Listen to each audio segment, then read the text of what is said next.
Good day, guys. Welcome. My name is Norbert, chitsike, and today I'm going to be talking to you about a mobile game that I've just launched called Afro that I'm glad to say is now available on the Google Play Store. The link is going to be down in the description.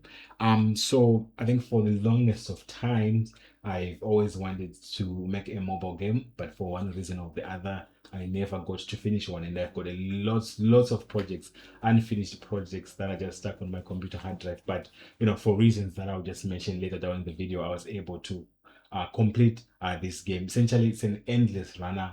There are many of those out there, but I just wanted to start somewhere and be able to learn something from start to finish and put it out there on the market, which I'm glad I finally did. So it's an African themed mobile game, and endless runner, obviously, that has got Afrocentric elements in it, and I'm just happy that it's out there now. You guys can finally try it. I think one of the things that I really wanted to talk about in this video was how I was able to follow through with that project and be able to complete it, because I used artificial intelligence to help me, come up with game elements as well as to code the game itself, which is something that it really struck me is awesome, is because I think take writing code was a bottleneck in the past years for anybody or in any organization, so to say. I think, but because now with that we have AI coming on board, I think technology is no longer a barrier. Now we can be able to create things at the speed of thought, because AI is doing the heavy lifting for that. So I'll just be showing you the process that I went through to come up with this mobile game, every software that I used. I think I'll just go right ahead and mention some of the softwares that I used. So for programming, obviously I used the game. I used the Unity engine, which uses C Sharp, and then I also used Cursor as my IDE, AI powered, obviously, and I also used Blender for the 3D models. I also used Mixamo. It's a web platform called Mixamo that gives you great, animations out of the box that you can just plug in your characters if you have, or you can just download straight from the website and then import them into your own game, and you are good to go. So I think I also used Gemini. It helped me with some of the materials that I wanted, as well as a little bit of editing of some of the pictures that I had. Yeah, so I leaned a lot on artificial intelligence to pull this off, because in my previous projects, I think when things got tough or something needed optimization, I think those were the Stack Overflow days where you would spend a lot of times on the forums just trying to get things to work. But thank God to AI, now you can just prompt in and then you get whatever you want. So now there's no more limitation. Now the sky is not even the limit. You can create basically anything you're thinking of, and AI has become the equalizer. There will be no more big or small people in whatever industry you're working, actually, because you can use AI. You can apply it across all industries, whether you're making a film, you're making a game, you're developing a mobile app. You can just apply AI everywhere, and to just give you code that is of quality, like a senior engineer. It will be just like maybe a senior engineer wrote that the code. So there's now, it's no longer a barrier to enter to do anything. Not anybody can just pick up any tool or software and apply AI within it, and they can be able to come up with a great project. So I just want to encourage everybody to you know to learn how to use these tools to be more productive, and to enter new industries that we were not able to do before. Because if you wanted to work on a game or an animated movie, for example, because I do some animation, and then because and one of the reasons why maybe I didn't pursue that career was because of the resources that are required to come up with a great product. You need a ton of people. Even when speaking of game development, without AI, you'd have to wear many hats. You would have to know how to model, how to write code, how to rig, how to do all sorts of things that required a huge team for you to be able to pull it off. Now, like, yeah, I'm a one-man team here, but I was able to make a game. So it's amazing what AI can do for you nowadays. So I'll just get right straight into the process and we can see how I put things together. So for this one, obviously, let me just to take you through here.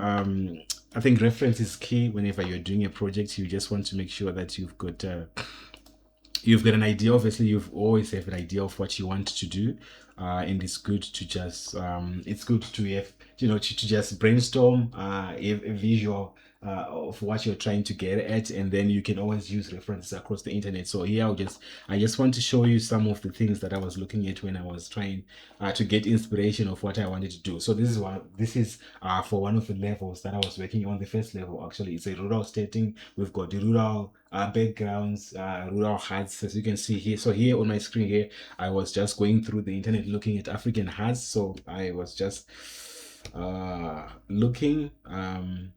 You can see these are just huts. I think this is just another. I was trying to just prompting AI to see what kind of look and feel I could get out of it. So here's my character, and then yeah, for one of the levels that I actually made and themed Zengeza, it was inspired by Chitumwiza, where I grew up in. By our lovely courses that we used to live in. So this is what inspired me. So here I went online, just googled the images of Chitumwiza, and then I cleaned it up a bit to make it nice. So this was the model that I finally used, as you can see here on the screen here. It became, I just when I had this image, I just took it out, then used I think I used let me just check. Yeah, I used to Google Gemini here, so you can see, to just get the normal maps, the color maps from that image, which I then I used in Blender, as I'll show you later on here. So this was just me looking for inspiration on the internet of what I wanted, the environment to be like for the mobile game. So it's really important. Here, there's some mud textures I was just looking at. So it's important to just have these at the back of the mind, so that we know what kind of look and feel you're going for. So here I was just using AI again to create a feature uh image for the game, then this for the title. Also using AI here, as you can see, I didn't touch any Photoshop, guys. I think traditionally you have to do a lot of image editing to get all these elements together, but this is all AI, just prompting and you get what you want. So it's important that you master how to prompt so that you get what you need to make your game really look beautiful. So it's important. So again, here I think I ended up using this African things in the game. So yeah, I think so this is what I went through. So let me just quickly show you what it looks like here. So here I was using Google Gemini again. I like it. It's got good image generation capabilities. So I just go in there. Sometimes I provide the input image. Sometimes I just prompt it out to just generate a new image afresh. But I find that if you give it something to work with, and then you just put in the prompt to just give you better results. So that's one of the workflows that I've adopted. And then, so I used it to a lot. As you can see here, I was looking for color maps. I've already spoken about it. Then here for the game UI elements, Google Gemini came to the rescue and it gave me good result. I think this is the actual image that I'm actually using in the game. So besides generating image, obviously I also used Unity. I think lots of the assets I got off Unity because I didn't want to model anything. I didn't want to rig anything. So I just went to the Unity store and I took all the free assets, something I encourage you to do if you are just getting started and you don't want to spend a lot of time modeling things and putting things together. So you just go to the Unity store. It's going to be your best friend. So here I can just go to Unity store. Obviously, like I've mentioned, that you just want to make sure you've got an idea of the things that you're looking for. So this was for a mobile game. So I made sure everything that I wanted was low poly, and mostly that it was free because I wasn't going to pay a dime for making this game, and I did it. So everything, you're just going to come here and say maybe low poly animals. Yes, that's what I did. I just came here on Unity, typed in low poly animals. Let's search and see what comes up. a lot of things come up, great assets from great people who just give away their things for free for us, like people who want to spend any dollars to make a game. So here you just want to make you sure you change to free, and then it gives you everything that's free that you can just take in and download and put in your game. Something that's really cool, and I appreciate these people. Big shout out to them for making available these great resources for us to make use of. So then this is for the I think I've spoken about the assets. Now I'm just gonna speak about the technology side of things. So here I've got unis. I've got Kesa, which is my IDE, as you can see here. How I make this game. Now this is the workflow, right? You've got your idea in place. Number one, check.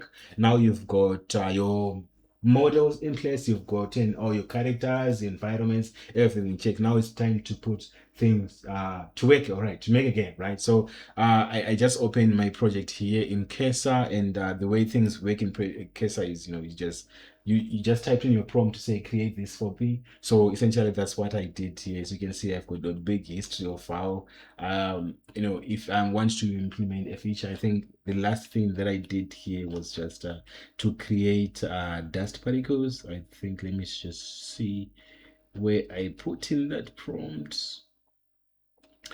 So I wanted my character to produce some dust particles when they are running. I think I'll just unpost the game, as you can see. So as you can see down here on the feed here, the character is uh, making that dust particles. So I didn't have to crack my head or hit my head on a rock to come up with this particular figure. I just went into case, I typed it, can you create dust particles for my character when they are grounded? So you want to be specific to make sure that they only generate the particles when they are grounded on their ground, when they're jumping. So essentially it goes in and it does it.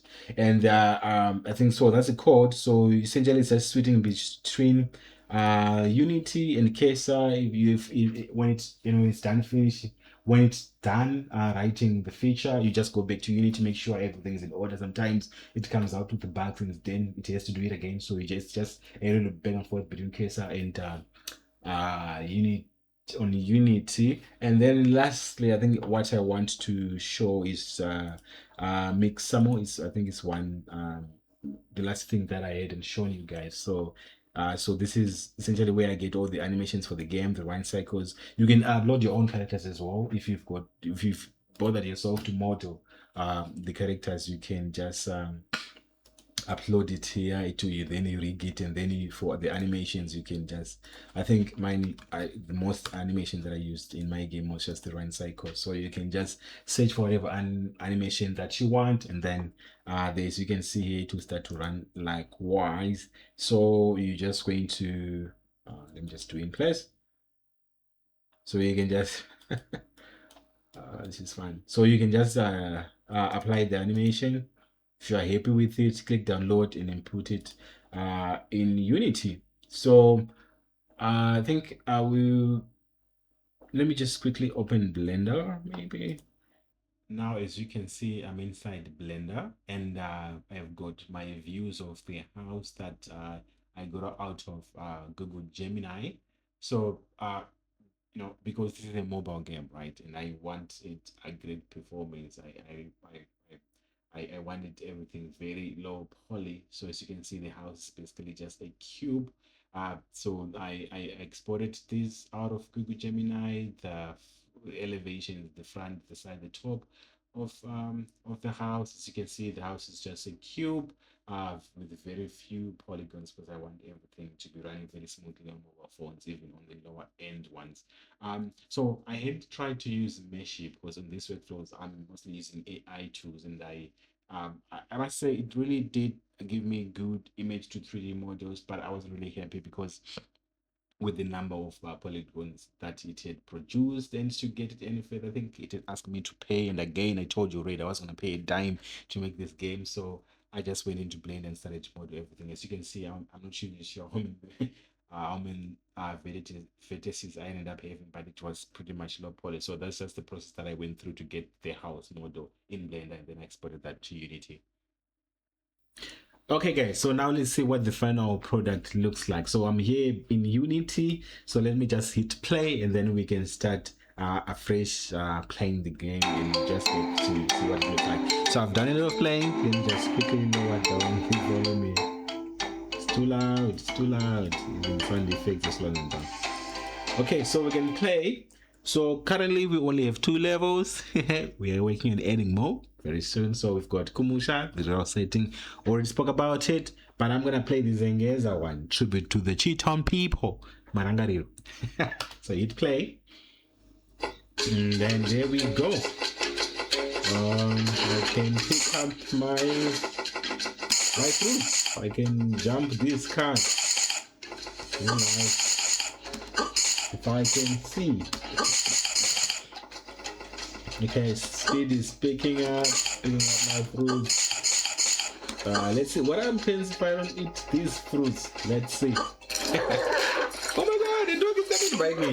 Okay, so yeah, I'm dead. So you have to continuously. Now I'm fighting with what.